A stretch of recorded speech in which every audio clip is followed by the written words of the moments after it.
Class. मैं हूँ, मेरा नाम है गौरव और हम शुरू करने जा रहे हैं साइंस। ठीक है ना। तो साइंस के अंतर्गत आप सब जानते ही हैं कि 3 मुख्यतः विषय आते हैं, फिजिक्स, केमिस्ट्री और बायोलॉजी। ठीक है ना। तो ये 3 चीज़ें हम पढ़ते हैं। ठीक है ना। तो साइंस, सबसे पहले तो ये समझते हैं कि साइंस किसे कहते हैं, साइंस क्या समझते हैं हम। तो जब भी साइंस की बात आती है तो साइंस का अर्थ होता है कि किसी भी हमारे चारों ओर की जो भी चीज़ें हैं उनके बारे में क्रमबद्ध ज्ञान, सिस्टमैटिक नॉलेज गेन करना, ये क्या कहलाता है, साइंस कहलाता है। यानी कि science is a systematic knowledge. ये क्या है, एक क्रमबद्ध ज्ञान का एक भंडार है जिसे हम साइंस कहते हैं। क्यों क्रमबद्ध? क्योंकि साइंस के अंतर्गत जितनी भी चीजें हम पढ़ते हैं उसके पीछे क्या होता है, कोई तर्क होता है, लॉजिक होता है, उसके पीछे एक्सपेरिमेंट होता है, उसके पीछे एनालिसिस होता है और तब जाके हम उनका परिणाम घोषित करते हैं। तो इसीलिए इसको क्या कहा है, एक सिस्टमैटिक नॉलेज कहा गया है। ठीक है ना। अब सबसे पहले जो हम शुरुआत फिजिक्स से ही कर रहे हैं और ऐसे अल्टरनेटिव डेज में पढ़ेंगे फिजिक्स केमिस्ट्री, इस तरीके से हम पढ़ेंगे। ठीक है ना। अब भाई अब साइंस में भी आपको पता है कि दो प्रकार से होता है। एक तो साइंस ये होती है कि हमने बचपन से 6 से लेकर 12 तक जो साइंस पढ़ी है वो है एकेडमिक कोर साइंस। ठीक है, जिसमें एकेडमिक चीजें होती हैं। लेकिन यहाँ पर जो हम साइंस पढ़ेंगे वो क्या है, वो कंपटीशन के पॉइंट ऑफ व्यू से, जो एग्जाम है कॉम्पिटिटिव एग्जाम, उनके पॉइंट ऑफ व्यू से पढ़ेंगे। तो इस वजह से क्या होगा, उसमें हम कोर सब्जेक्टिव चीजें ना पढ़ के बल्कि वो चीजें पढ़ेंगे जो कि एग्जाम में पूछी जाती है या जिनके पूछे जाने की संभावना होती है। यानी कि जो महत्वपूर्ण तथ्य हैं उन पर हम बात करेंगे। इसलिए अगर कोई साइंस वाला नहीं है, नॉन साइंस वाला है, तो भी उसे परेशान होने की कोई भी जरूरत नहीं है। ठीक है ना। अब इसके अंदर तो चलिए अब शुरू करते हैं। तो सबसे पहले बात करेंगे मापन, यानी जो पहला ही चैप्टर है फिजिक्स के अंदर, मापन या मेजरमेंट। ठीक है, मापन या मेजरमेंट। तो इसमें सबसे पहले हम बात करेंगे राशि या क्वांटिटी। राशि या क्वांटिटी। भाई क्वांटिटी या राशि क्या होती है? कोई भी ऐसी चीज जिसको हम क्या कर सकते हैं, काउंट कर सकते हैं, गिन सकते हैं, वो राशि कहलाएगी। जैसे कि हम जनसंख्या को गिन सकते हैं, हमारी आय को गिन सकते हैं, किसी का भार हम नाप सकते हैं, गिन सकते हैं। तो वो सारी चीज क्या कहलाएगी, एक क्वांटिटी कहलाएगी, जिसको हम क्वांट कर सकते हैं, यानी उसकी गणना कर सकते हैं। ठीक है। और फिर हम बात करेंगे किसकी, भौतिक राशियां। भौतिक राशियां या फिजिकल क्वांटिटी। ठीक है, क्वांटिटी। तो फिजिकल क्वांटिटियां क्या होगी कि फिजिक्स के अंदर जितने भी हमारे लॉज हैं उन सब को डिफाइन करने के लिए जिन राशियों का हम प्रयोग करते हैं वो सब फिजिकल क्वांटिटीज आ जाएंगी। जैसे क्या क्या क्या होता है फिजिक्स के अंदर, हमारी टर्म्स, बल होता है, विस्थापन होता है, कार्य होता है, आपका विद्युत धारा होती है। ठीक है। और ऐसे बहुत सारे टर्म्स, वेग होता है, संवेग होता है, त्वरण होता है, एक्सेलरेशन जिसको हम कहते हैं। तो ये सारे के सारे जो टर्म्स हैं इनको हम किन राशियों के द्वारा नापते हैं, भौतिक राशियां या फिजिकल क्वांटिटीज के द्वारा ही नापते हैं। ठीक है ना। तो उनको हम कहते हैं फिजिकल क्वांटिटी। अब ये फिजिकल जो क्वांटिटीज हैं, भौतिक राशियां हैं, ये 2 प्रकार की होती हैं। ये 2 प्रकार से इसको हम डिवाइड करते हैं। ठीक है। तो ये 2 प्रकार से डिवाइड होती हैं। एक तो होती है सदिश और दूसरी होती है अदिश। ठीक है, सदिश और अदिश। भाई सदिश जो होती है उसको कहते हैं हम ये वेक्टर क्वांटिटी, और अदिश का मतलब होता है स्केलर। ठीक है ना। तो वेक्टर और स्केलर। ठीक है। अब हम अलग अलग देखते हैं कि वेक्टर क्या होता है और स्केलर क्या होता है, वेक्टर और स्केलर क्वांटिटी। ठीक है,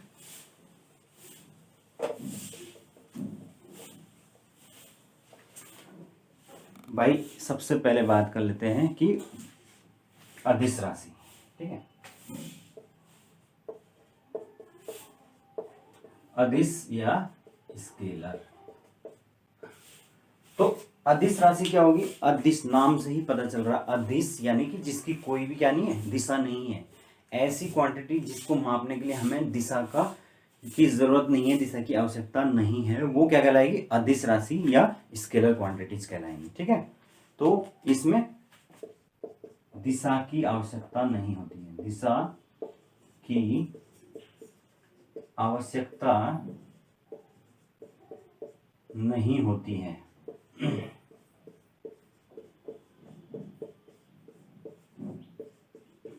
ठीक है, दिशा की आवश्यकता नहीं होती है। जैसे कि अगर मैं फॉर एग्जांपल के लिए क्या क्या माप सकता है, जैसे द्रव्यमान है ना, समय, विद्युत धारा, इनको मापने के लिए हमें क्या नहीं चाहिए, किसी भी प्रकार के डायरेक्शन की जरूरत नहीं है, और केवल किसकी जरूरत है, परिमाण की जरूरत है। परिमाण का मतलब होता है मैग्नीट्यूड,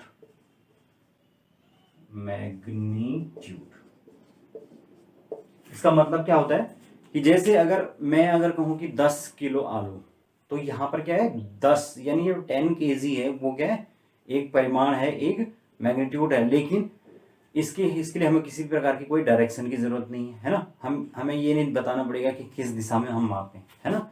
तो इसीलिए क्या है, अदिश राशि है। इसी प्रकार समय, हम बोलेंगे 10 बजे हैं, 12 बजे हैं, तो हमें किसी भी प्रकार के डायरेक्शन की नीड इसमें नहीं है। तो इस प्रकार की जो क्वांटिटी है, वैसे ही विद्युत धारा है, तो ये क्या कहलाएंगे, ये अदिश राशियां कहलाएंगी। इसमें इनको मापने के लिए हमें डायरेक्शन या दिशा की जरूरत नहीं होती है। समझ गई, तो मेरे ख्याल से ये क्लियर हो गया होगा। ठीक है, दूसरी होती है आपका सदिश राशियां, सदिश या वेक्टर क्वांटिटीज जिनको हम कहते हैं।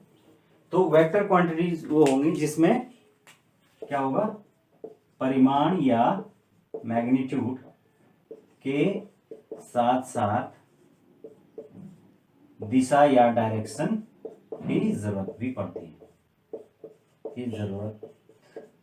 है, जैसे कि अगर मैं बात करूं विस्थापन, बल।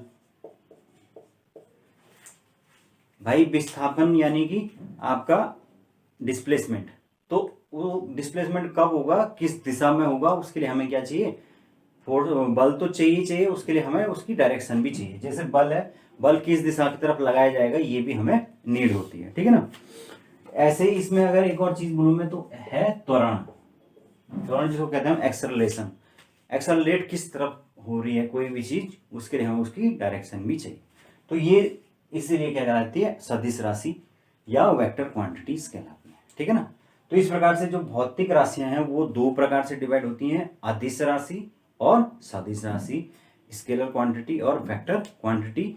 अदिश only need of magnitude and सदिश मैग्नीट्यूड विद डायरेक्शन। ओके, चलिए आगे चलते हैं।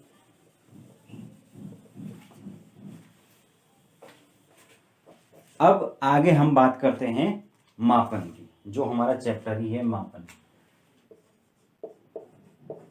ठीक है, तो भाई मापन जब भी हम करेंगे तो हमें क्या चाहिए होगा, कोई ना कोई ऐसा स्टैंडर्डाइज पैमाना चाहिए होगा जिसके सापेक्ष हम क्या करेंगे, मापन को करेंगे, और उसी पैमाने को हम क्या कहते हैं, मात्रक कहते हैं, मात्रक या यूनिट।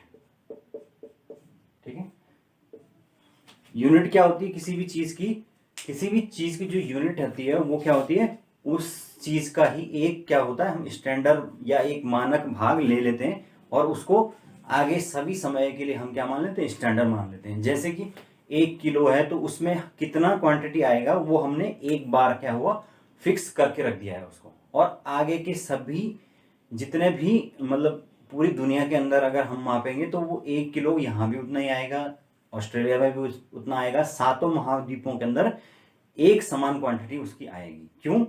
क्योंकि हमने उसका एक मानक सेट किया है कि ये इतना होता है, ठीक है ना। जैसे कि अगर पॉल्यूशन का इंडेक्स है कि भाई 50 से 100 के बीच एयर PM 2.5 इतना होगा तो एयर क्वालिटी इंडेक्स अच्छा है। फिर अगर 100 से 150 के बीच होगा तो थोड़ा बुरा है, और 150 से फिर ऊपर जाएगा तो इसका मतलब रोस्ट है। तो ये क्या है, एक सेट है, स्टैंडर्ड सेट है, और ये हर जगह एक जैसे स्टैंडर्ड होंगे। तो इसी को हम क्या कहते हैं, मात्रक या यूनिट कहते हैं, ठीक है ना। अब ये मात्रक भी दो प्रकार के होते हैं, ठीक है ना। मात्रक दो प्रकार के होते हैं। पहले टाइप के होते हैं कौन से, एक तो होते हैं मूल मात्रक और दूसरे होते हैं व्युत्पन्न। मूल मात्रक या व्युत्पन्न मात्रक, fundamental unit and derived unit. तो फंडामेंटल यूनिट क्या होती है, ऐसी यूनिट जिसको हमें निकालने के लिए कि वो इंडिपेंडेंट है, अपने आप में स्वतंत्र है, किसी भी और राशि के ऊपर डिपेंड नहीं है वो यूनिट, वो अपने आप में स्वतंत्र है, वो क्या कहलाएगी, मूल मात्रक या फंडामेंटल यूनिट कहलाएगी, ठीक है ना। अब इसका आगे हम अलग से भी पढ़ेंगे। और दूसरी है व्युत्पन्न मात्रक या डिराइव्ड यूनिट, ठीक है। तो डिराइव्ड का मतलब ही है कि ये इस प्रकार के जो यूनिट्स हैं उनको निकालने के लिए हमें क्या होगा, दूसरे प्रकार की जो यूनिट्स है उन पर डिपेंड होना पड़ेगा, उन पर निर्भर होना पड़ेगा, और उनकी सहायता से इस यूनिट को निकालना पड़ेगा। ये इसकी विशेषता है व्युत्पन्न मात्रक या डिराइव्ड यूनिटी, ठीक है ना। तो यहां तक आप समझ गए। अब हम बात करते हैं आगे, ठीक है। तो हाँ, अब है अंतरराष्ट्रीय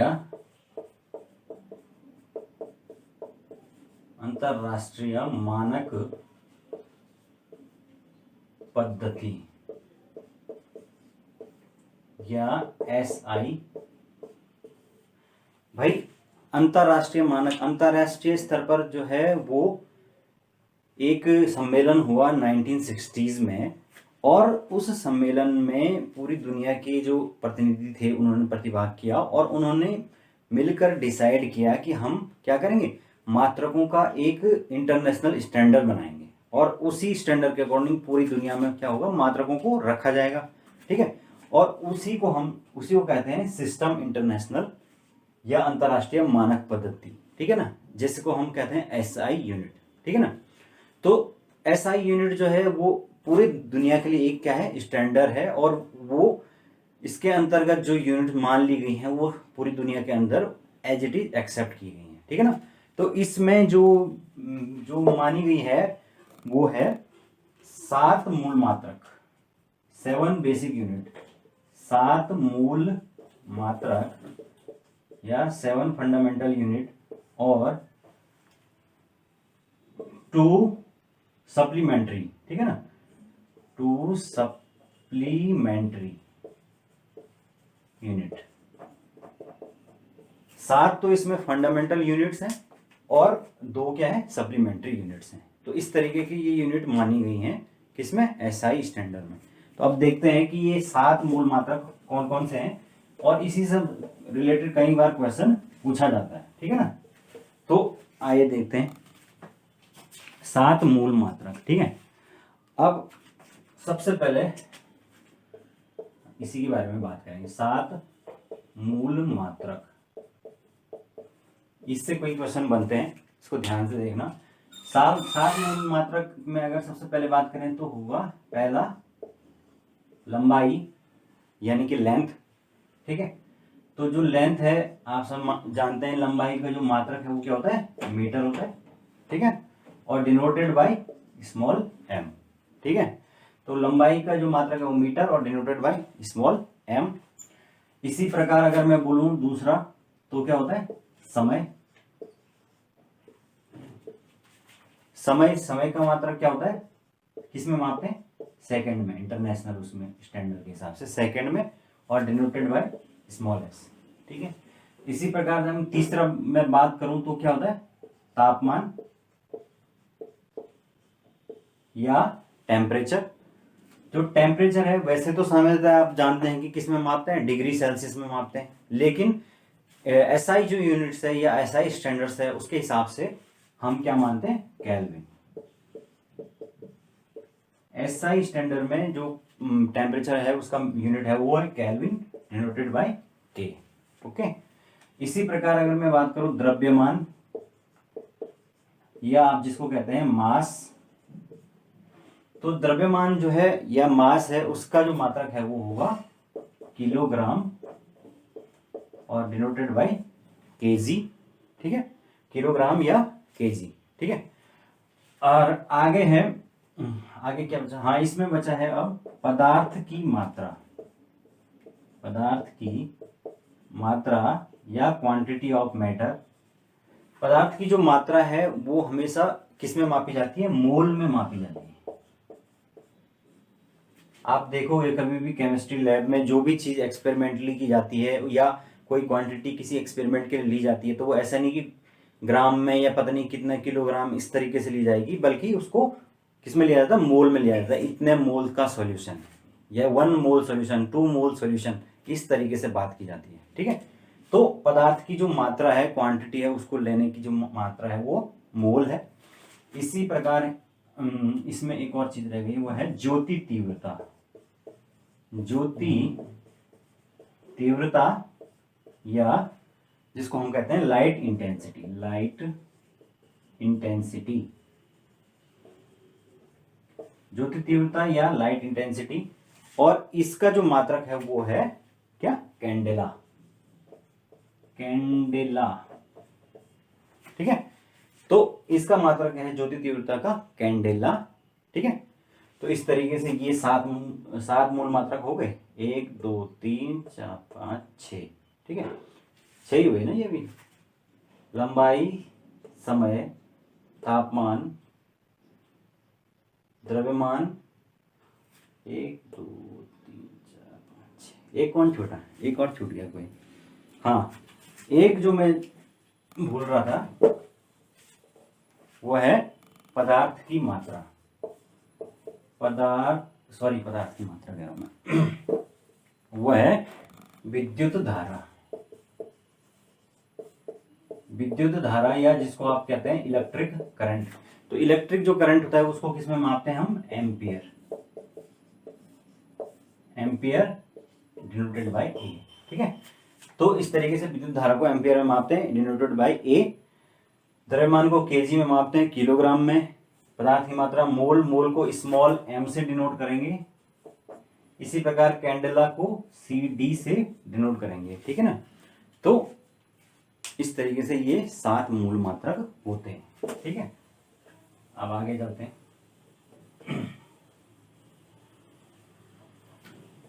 7 मूल मात्रक हो गए। इसके अलावा क्या होते हैं, 7 मूल मात्रकों के अलावा 2 और जिसको कहते हैं कि व्युत्पन्न मात्रक या सप्लीमेंट्री मात्रक, जिनको SI यूनिट में माना गया है, वो है 2 मूल मात्रक। और जो मात्रक हैं वो है रेडियन। वैसे ये पूछा जाता है लेकिन फिर भी, रेडियन और स्टेरेडियन। तो रेडियन और स्टेरेडियन ये दोनों के दोनों क्या है, एंगल मापने के लिए। ठीक है, तो इसको हम रेडियन को RD से डिनोट करेंगे, इसको SR। तो इस प्रकार से ये भी 2 सप्लीमेंट्री जो है यूनिट्स हैं जो कि SI यूनिट, SI स्टैंडर्ड में मानी गई है। ठीक है, तो इस तरीके से 7 तो मूल मात्रक हुए, 7 फंडामेंटल यूनिट्स और 2 सप्लीमेंट्री यूनिट्स। ठीक है, तो इस तरीके से ये होता है। चलिए आगे चलते हैं। नाउ अब इसमें और क्या रह गया, हाँ अब हम बात कर लेते हैं कि व्युत्पन्न जो मात्रक हैं वो कैसे निकाले जाते हैं। मूल मात्रक तो आप समझ गए, अब है व्युत्पन्न मात्रक या जिसको हम कहते हैं डिराइव्ड यूनिट्स।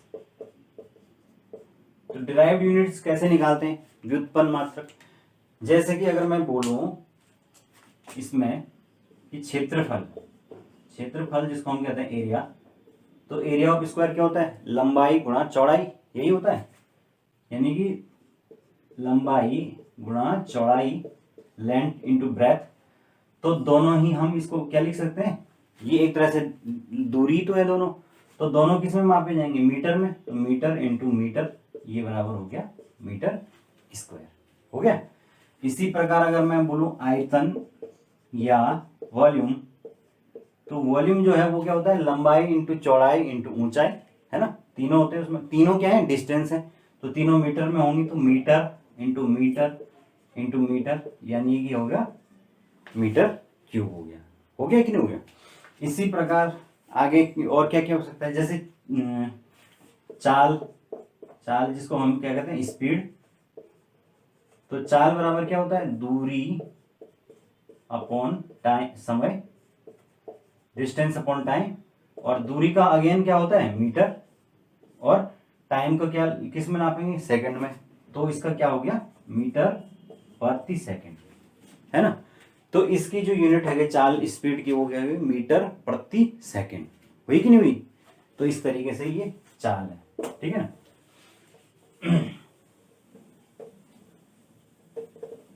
आगे अगर हम बात करें चाल के अलावा क्या क्या होता है, आपके एक्सेलरेशन, त्वरण, त्वरण जिसको हम कहते हैं एक्सेलरेशन, तो जो त्वरण है वो क्या होता है, एक्सेलरेशन जिसको एक्सेलरेट होता है ना, तो एक्सेलरेशन उसका फॉर्मूला क्या होता है, चाल बटे समय, यानी कि स्पीड अपॉन टाइम। चाल का हमने अभी निकाला, क्या निकाला था, मीटर प्रति सेकंड, और समय का ऑलरेडी हमें पता है कि सेकंड होता है, तो ये सेकंड और सेकंड, सेकंड स्क्वायर हो जाएगा, और मीटर अपॉन सेकंड स्क्वायर, या इसको क्या लिख सकते हैं, मीटर सेकंड इनवर्स, तो ऊपर आ जाएगा ना माइनस में। तो इस तरीके से ये त्वरण या एक्सेलरेशन की यूनिट आ चुकी है ना। तो इस तरीके से हमने निकाला। इसी प्रकार अगर मैं बात करूं बल, बल या फोर्स की, बल या फोर्स, तो बल बराबर क्या होता है, फोर्स इज इक्वल टू होता है आपका द्रव्यमान इंटू मास इंटू एक्सेलरेशन, ठीक है। तो ये होता है मास इंटू एक्सेलरेशन। तो मास जो है वो आपका होता है कितना होता है, मास यानी कि द्रव्यमान, द्रव्यमान का आपका केजी होता है, और एक्सेलरेशन त्वरण का भी हमने निकाल ही दिया है, क्या कितना होता है, मीटर सेकंड का 2 इनवर्स। तो ये जो यूनिट है ये किसकी आ गई, फोर्स की आ गई, और इसी को हम क्या लिखते हैं, न्यूटन लिखते हैं। सामान्यतः हम इसको न्यूटन या एन से डिनोट करेंगे। तो जो बल है उसका मात्रक हम मतलब आमतौर पर क्या बोलते हैं, न्यूटन ही बोलते हैं, ये नहीं बोलते क्योंकि ये थोड़ा बड़ा है ना। तो इस तरीके से याद रखना है कि बल का मात्रक न्यूटन है, ठीक है। उसके अलावा, बल के अलावा और क्या होता है, कार्य, है ना। तो कार्य क्या होता है, बल इंटू बल की दिशा में विस्थापन, यानी कि फोर्स इंटू डिस्प्लेसमेंट, यही होता है ना, बल और बल की तुलना इंटू विस्थापन। तो बल फोर्स, फोर्स का मात्रक आपका न्यूटन हो गया, और डिस्टेंस का अगेन मीटर हो गया, तो ये न्यूटन मीटर, ठीक है। और इसी को हम जूल भी कहते हैं, ठीक है, जूल। तो इस तरीके से कार्य का जो मात्रक है वो होता है जूल, ये भी आपको याद रखना है, ठीक है। तो ये हो गया इतना। उसके अलावा एक और चीज है इसमें,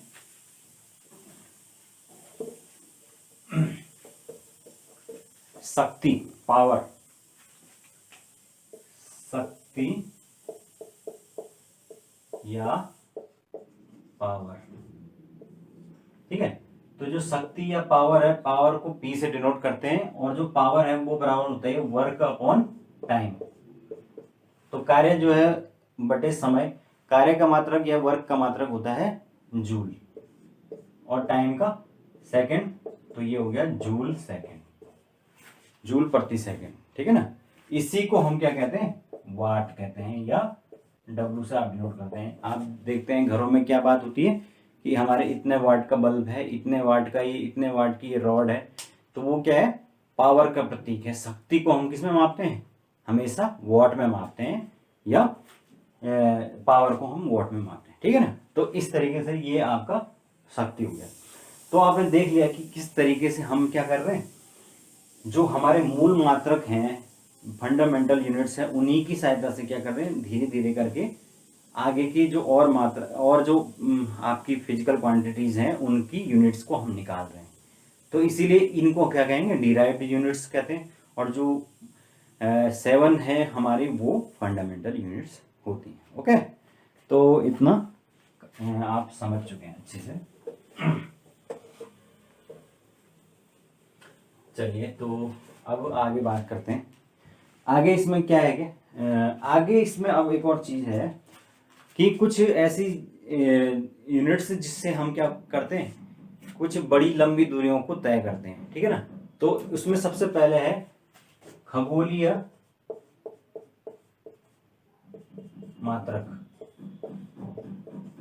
खगोलीय मात्रक, या जिसको हम AU से डिनोट करते हैं, एस्ट्रोनॉमिकल यूनिट्स कहा जाता है।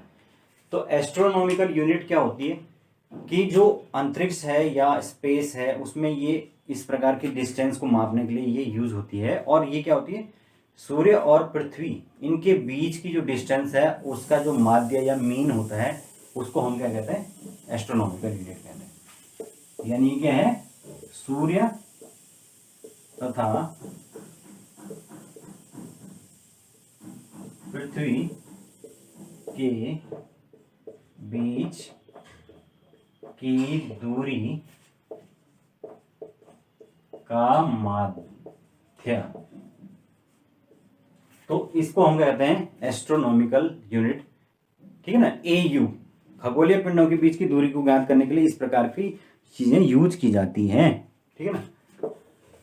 तो अगर मैं इसकी यूनिट की बात करूं कि कितना होता है, तो एक AU एस्ट्रोनॉमिकल यूनिट ये बराबर होता है 1.49 इंटू 10 की पावर 11 मीटर, ठीक है। ये एस्ट्रोनॉमिकल यूनिट एक के बराबर होती है, ठीक है। इसके बाद एक और आता है इसमें इंपॉर्टेंट, जो कि आपने कई बार सुना भी होगा, और वो है क्या, प्रकाश वर्ष। प्रकाश वर्ष, या जिसको आप कहते हैं लाइट ईयर, ठीक है।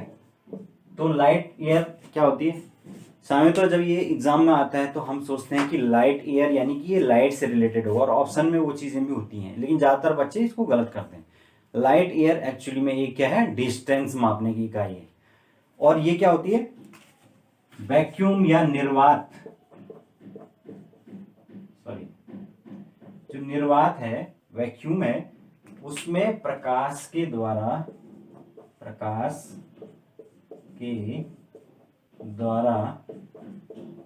एक वर्ष में चली गई दूरी, ठीक है। तो जो वैक्यूम है या निर्वात है, उसमें प्रकाश जो है, लाइट है, उसके द्वारा एक साल में जितनी डिस्टेंस को ट्रेवल किया जाता है वो एक प्रकाश वर्ष या एक लाइट ईयर के बराबर होता है। समझ गए। तो ये बात आपको याद रखनी है कि एक साल में चली गई जितनी दूरी है प्रकाश के द्वारा निर्वात में, वो एक लाइट ईयर होता है।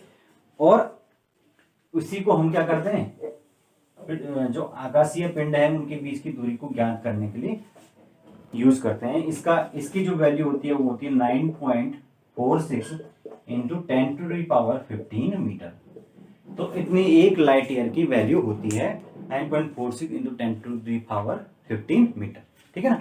तो ये एक प्रकाश वर्ष एक दूरी है जो कि खगोलीय पिंडों या जो हेवनली बॉडीज हैं उनके बीच की जो डिस्टेंस है उनको मापने के लिए यूज होती है, ठीक है। और एक और इसमें तीसरी जो है, जो कि सबसे बड़ी दूरियों को अब तक मापने के लिए यूज होती है, वो कहलाती है पारसेक। पारसेक, इसको इंग्लिश में भी हम क्या कहेंगे, पारसेक ही कहेंगे।